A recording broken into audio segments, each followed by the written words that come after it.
Hey, what's up, tea sippers? It's your girl, Kanika Shanae, aka The Pretty Hustler, and we're back at it again to spill some tea that people don't normally like to sip. But I'm ready to spill it.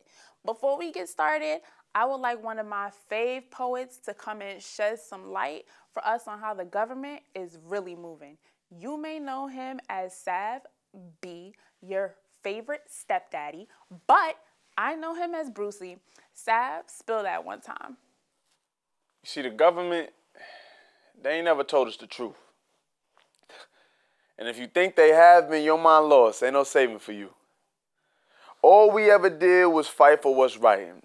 They hoot and holler and say we wrong. I just want the right to live. We just got done protesting the Confederate flag, so maybe I should salute that red, blue, and white. But from this country's inception, there's been an asterisk on my life. They've ignored my strife. My pop said, son, this has been happening for years. Camera phones just brought it to light. And politicians just two-step around the issue just to get your vote, but once they got it, they dismiss you. You see, it's all about power. And I love feeling good, smelling clean, but I'm definitely afraid of a lead shower, so I could give a damn about a Walmart or a CVS. When little kids are being killed over speculation, they scream, hands up, don't move or I'll shoot, but I'm scared and I'm shaking. No military person died for you to kill the people they're protecting. What made my life any less worthy of your protection? Then they televise our deaths to fuel some sick man's erection. Oh, how I long to be treated like an American. Land of the free. Home of the mentally enslaved. This hatred is a cancerous section and they have yet to turn the page. I'm scared for my father because Terrence Croucher was the same age. I'm scared for my little brothers because Tamir Rice was the same age. I'm scared for my mother because Yvette Smith was the same age. I'm scared for my sister because Ayanna Jones was the same age. I was stopped and told it was simply because I looked like a knucklehead. And as they patted me down illegally, all they found was books that I read. Oh, how I long to be treated like an American and feel safe around blue men. But as of late, they've shown even when you comply, they still shooting. Peaceful protests met with riot gear. But let a college team lose and there's fires and riots everywhere, but barely any blue men anywhere. So you damn sure can't tell me that this country was ever right or they ever gave a damn about my life. Damn sure can't tell me this country was ever great. You know, somebody will hear this and say, well, if you feel that way, then Bruce, why don't you leave? And I tell them, because someone's ancestors took my ability to buy a return flight.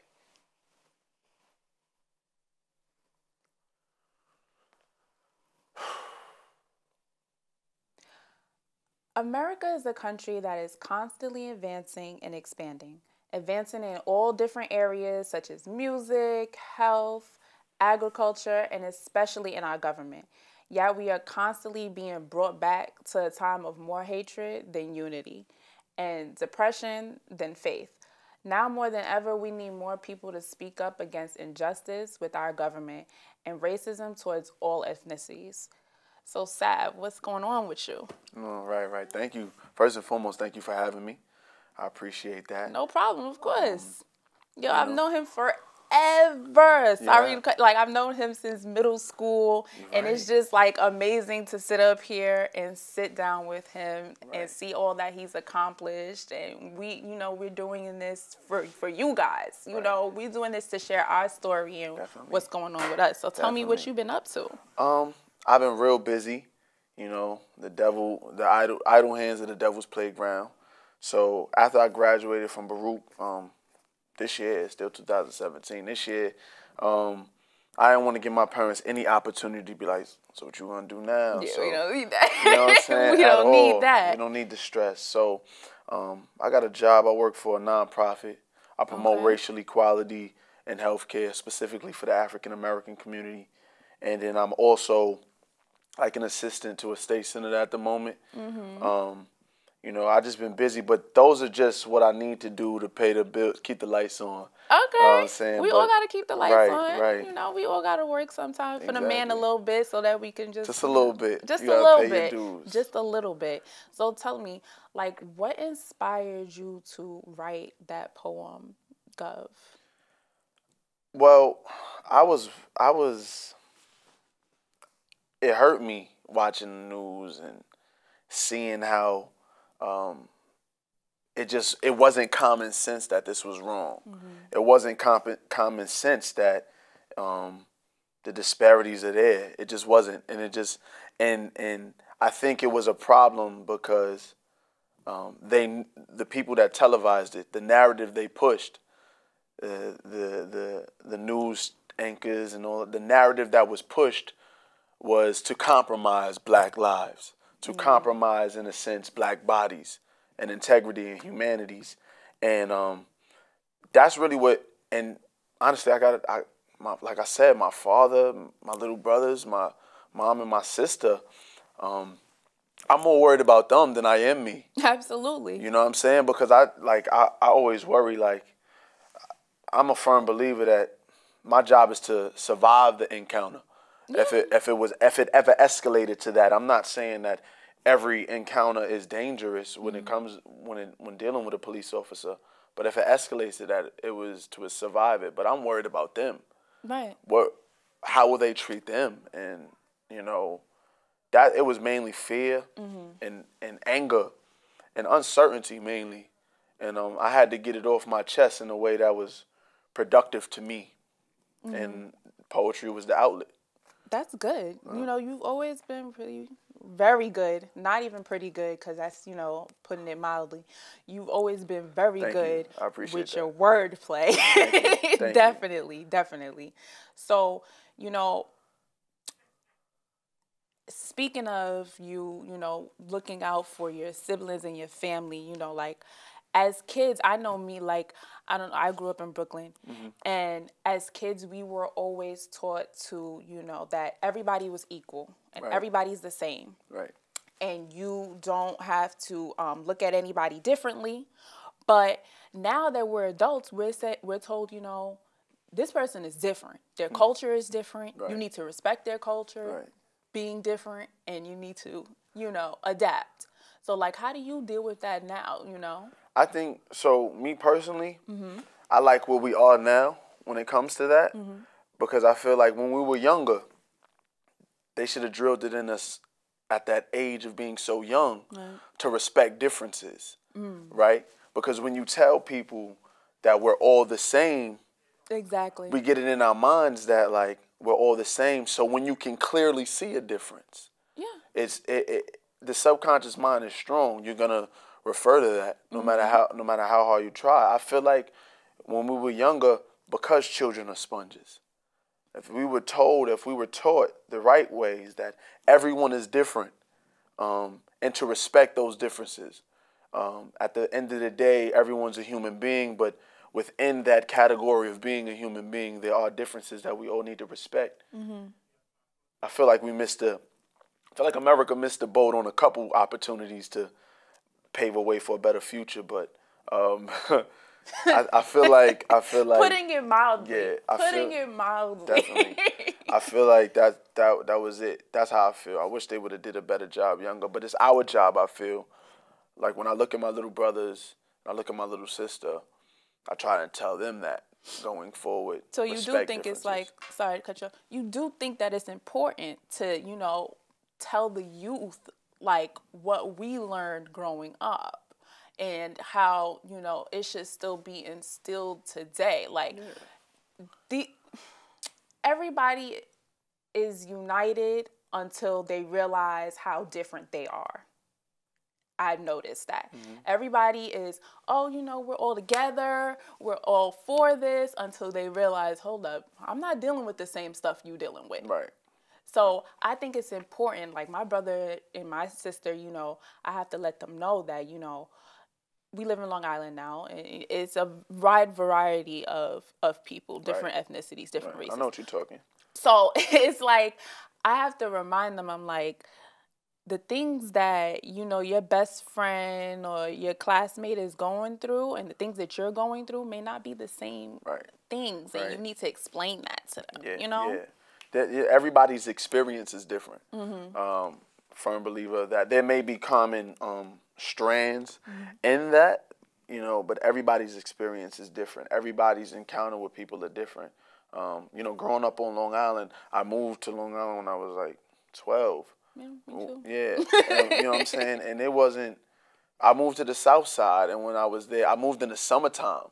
So I wasn't in school yet, and I'm like, it was predominantly white. The parks were lit, like before lit was even being used. Like everybody was out, having a good time.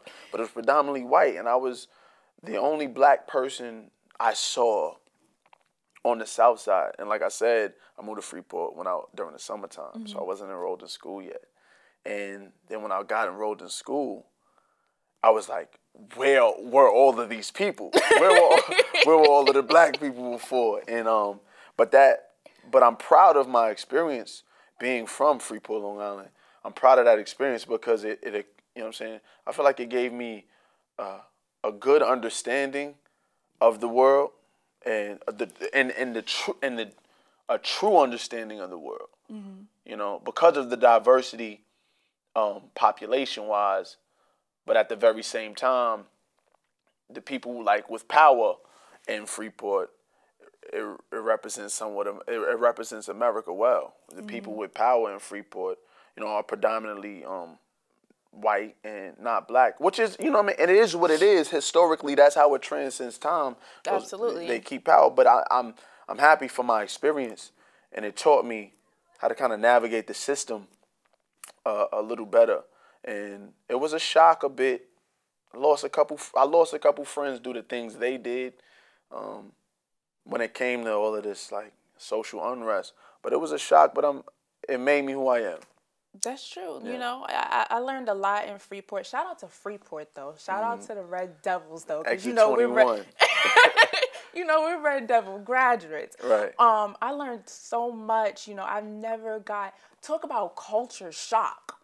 Like I've never experienced that. I grew up in Bushwick. Other than, me and my skin color, there's like a lot of Hispanic people, who are also my skin color. And other than that, I've never seen that diversity. But I feel like it's the best thing that had ever happened to me. And honestly, at first I blamed my parents for moving me out there. I'm like, how could you do this to me? This is my life. But then I'm thankful. I'm thankful, I learned so much. I learned about different types of music. Yeah. I never really talk about it. Yeah, I went to a Paramore concert. I want to say loud. I was just about to say. Yeah, I went to a Paramore concert. I want to say like 3 weeks ago, about a month ago, and it's solely. Remember the MySpace? We all went through like a MySpace phase when it was just like. If he wasn't on my top 5, it was a wrap.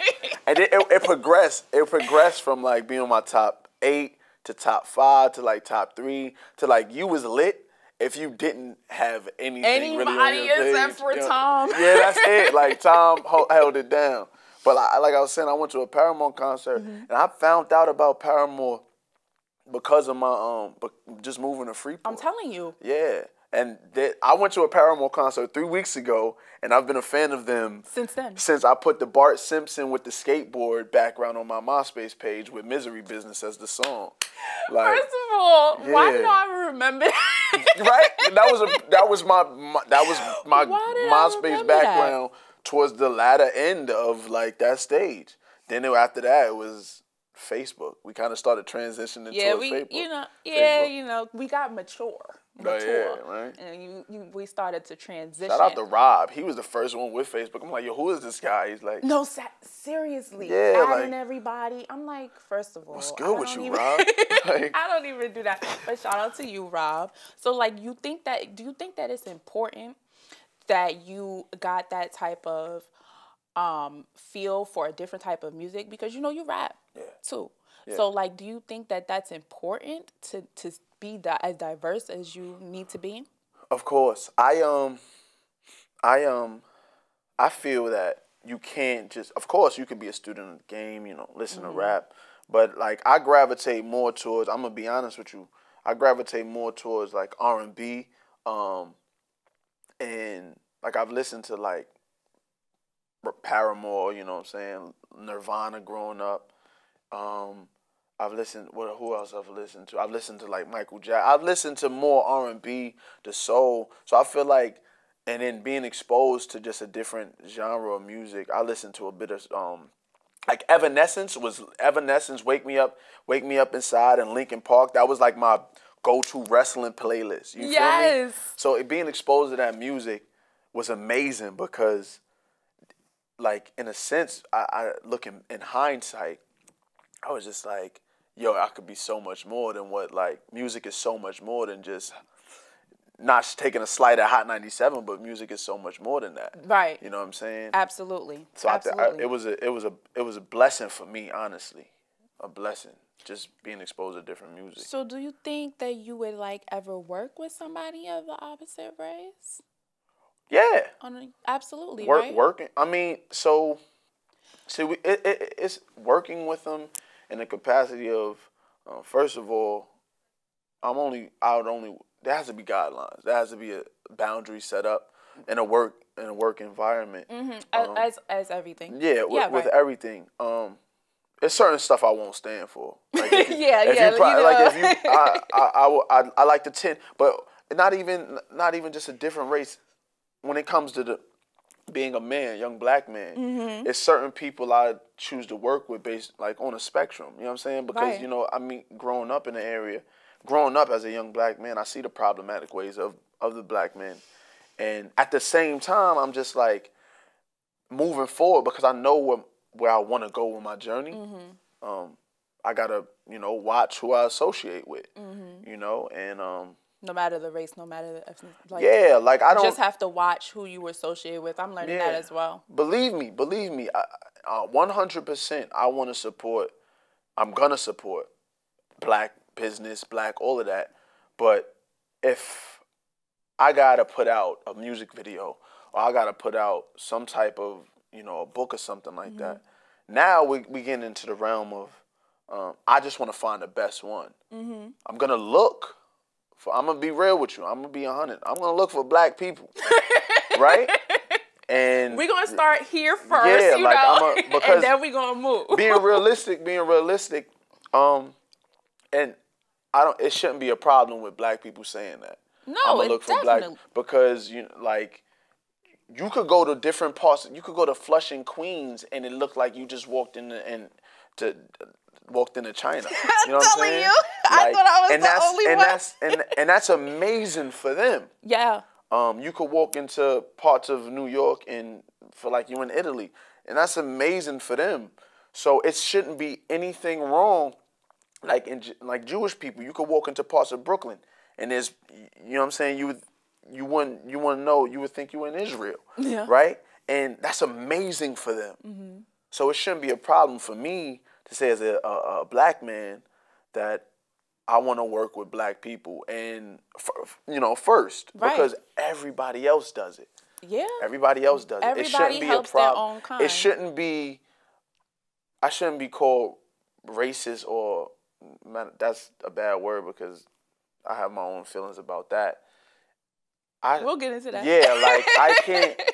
If I want to work with black people, I should have the liberty to do that because nobody else. When you go to boardrooms, when you go to government, all of those we're making strides. But all of those boardrooms, all of those rooms full of officials, all look the same. We trying to fight for spots. And we're trying to fight. So if we trying to, I'm a firm believer. We could fight for the seat at the table, but let's not forget that we have the resources within ourselves to have our own table. You know what I'm saying? That's just how I feel about that. Slow clap. Slow clap. Slow clap on that. But you know what? And you know what's weird to me? Because I don't know if you followed the Meek Mill trial. So like, I was shocked. I don't know about the rest of you guys, but I was absolutely shocked to see that the judge was one of ours. Ours meaning of my skin color, of my background. Right. Not extremely shocked, but I was shocked.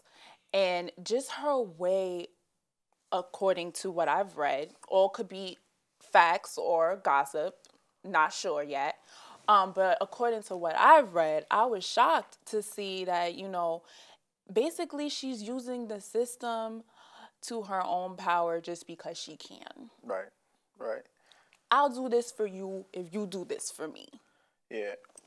That I read a little bit about that. I didn't really dive into it. I want I want I don't feel personally too many black people have been wrapped up into the system in general, and the fact that he did something when he was like 19, 17 years 17. ago, Yeah, apparently. right. Yeah.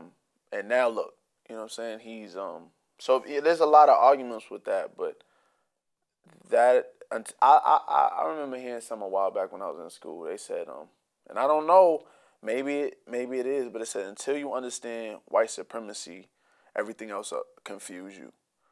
Why are black cops sometimes worse than the white cops? Until you understand white supremacy, that all confuse you, because it's just like you were still operating within that system that was never meant for us to get ahead, Got it. right? So, I'm not saying that, and I'm not saying internalized racism and all of that stuff. Those are very real things in the African American community, but what I will say is that I think that was wrong, and but what I like to point out is so many other young people in general, young black people, because I think it like sometimes it's swept under the rug that a Because they're lot of not famous. yeah, not famous, Yeah. but in general, a lot of African American women are wrapped up in the system too, Oh, boy. and like it's wrong, and there's so many other people who aren't famous who are doing sentences for things that you know who are in jail for petty things. And Yeah, you're right. Social media is like one hell of a jug for real, right, because everything now is all of a sudden surfacing. right, All the things that, like, hidden messages, things like that, yeah, are all of a sudden surfacing. right, And if it wasn't for our ancestors, we wouldn't have the opportunity to sit down just like this. right. We wouldn't be able to talk just like this. You know, we would Understand. have a whole separate forget a whole separate studio, a whole separate building Right. to sit on and have a conversation about what's really on our mind, what's really on our chest, what's really going on with us. And it's crazy. I owe my advancement to so many people. Like, who do you owe your advancement to in life as a minority? Your parents, like what? Thank you. Thank you for that. First and foremost, I lay it to the greats who made it so that a young man like me can dream. You know what I'm saying? Can dream about influencing the world and making it real tangible for me. But I want to say my inspiration is, what I'm saying, my family. A lot of what I do is for my family. You know, I don't work for me. I do this for me. But when it comes to working and I just want to help my family because they've given up so much. My life ain't pretty. Like we was talking about earlier, everybody's struggle is different. Absolutely. Everybody's going through something different. But I have to say my mother, my father, my little brothers, my little sister, my grandmother, you know what I'm saying? My cousins, so shout out to Sean, man. My cousin's locked up right now. And I'm doing all of this so that hopefully he gets out soon. But I'm doing all of this so when he does get out, he doesn't have to go back Right. into the cycle. Hopefully I can give him the platform to be out and be turn his life around, Right. Yeah. You're right about that. Right. That's one of those things. That's one of those things that, that really can affect you. Right. As a person, like you don't want anybody stuck behind. You leave no one behind. You want people to follow you in the path that you're going and hopefully bring other people, That's what you want in life. So like the school systems nowadays, I feel, are lacking in so much information to give the youth, and not even the youth, to people our age. I went to school thinking, oh, I'm gonna have this all figured out, everything's gonna be good, and then as soon as I get in there, I'm just thrown with all these life challenges. So how do you think that they could better that? That's a crazy question. Yeah, I mean, I'm gonna just knock it down quick. The school system could do entirely. I've only been in the public school systems, so I'll say that they could do so much better with equipping kids, because not every person's destination is college. The school could do so much better with giving them skills that you would actually use in the real world, like knowing what taxes are, knowing what a budget is. So things like that, things that make the world go round. Money. Teach us about money. You know what I'm saying? That's just one thing I feel that the school systems could do better at. Not just leaving it up to trial and error for us. Yeah, sometimes we gotta make mistakes, but it is what it is. I still make mistakes even with the education, so I feel like they could have helped me a little That's more. a fact. They could give me a book and then I'll still make that mistake. But it is what it is. We gotta do that. Thank you. Of course. So much for coming out and supporting me. And like, first of all, TC, like, look where I'm at. It's lit. I thank you for supporting me. Thank you for supporting me, honestly. No, thank you. Thank you. I know all your info because I follow you. I be studying people before I've been studying him forever in his journey. So why don't you let the people know, give them your info. Thank you. So my Instagram is Sav.Bruce, SAV.Bruce. Twitter, Sav_Bruce. My Snapchat, because that's a thing now. I love it. It's the Sav B, so it's the Sav SAV-B. Shout out to Jay-Z, one of my inspirations. You can find me there. I'll be wilding on Instagram. I'm your favorite stepdaddy. I'll be, having fun. Hey, I was about to say, this is your love. Favorite stepdaddy. You could find him in your mom's kitchen. Yeah, All right? All right? So, shout outs to him. Follow him. Also, follow me if you haven't already. But, I know my loyalty steppers, they keep up to date. Follow me on Instagram, Kanika Shanae _ Shanae spelled Sine, SINE _. Follow my Facebook page, Spillin the Tea. And also, each page has my YouTube account linked to it. So just click in the bio, like I always say, click that bio. Make sure you like, share, and view every video. Thank you so much again. And it's lit. Look where we at. Hey. Look where we at. I could never in my look where we at. So I want to thank everybody for supporting me. Thanking everybody for the crew. Thanking especially Ammo. We out. Keep spilling.